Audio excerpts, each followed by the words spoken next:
August সোমবার 25 খ্রিস্টাব্দ। প্রিয় সন্দ্বীপের যাত্রী সাধারণ ভালোবাসা নিন, শুভেচ্ছা নিন। প্রেজেন্ট সোনালী সন্দ্বীপ। আমি স্থানীয় সাংবাদিক চারু মিল্লাত বলছি। বৈরী আবহাওয়ার কারণে স্থানীয় 3 নম্বর সতর্ক সংকেত দেখিয়ে যেতে বলা হয়েছে। বাস্তবে আমি এখন যেই মেটার নিয়ে কাজ করতেছি, ওয়েদার ভালো, আবহাওয়া ভালো, কর্তৃপক্ষের সাথে যোগাযোগ হয়েছে। যদি ভালো হয় তাহলে ভোর 4টায় ছাড়বে সন্দ্বীপ থেকে কপোতাক্ষ ফেরি। আর যদি দিনের বেলা সিগন্যাল প্রত্যাহার করা হয় তাহলে বিকেল 4টায় সন্দ্বীপ থেকে ছেড়ে যাবে স্বপ্নের কপোতাক্ষ ফেরি।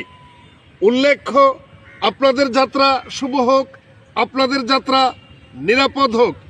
দক্ষিণ সন্দ্বীপ মদরসা ইঞ্জিনিয়ারিং ইনস্টিটিউটে 4 বছর মেয়াদী ডিপ্লোমা কোর্সের ভর্তি চলছে, আপনারা যোগাযোগ করতে পারেন। আরও একটি শুভ সংবাদ, যে কোনো অসহায় পরিবার অথবা গরিব দুঃখীর যদি একটি মেয়ে থাকে, বয়স 4 বছরের উপরে যেতে পারবে না, তাহলে তার ভরণ পোষণ সম্পূর্ণ দায়িত্ব নেওয়া হবে। আমাদের সাথে যোগাযোগ করতে পারেন।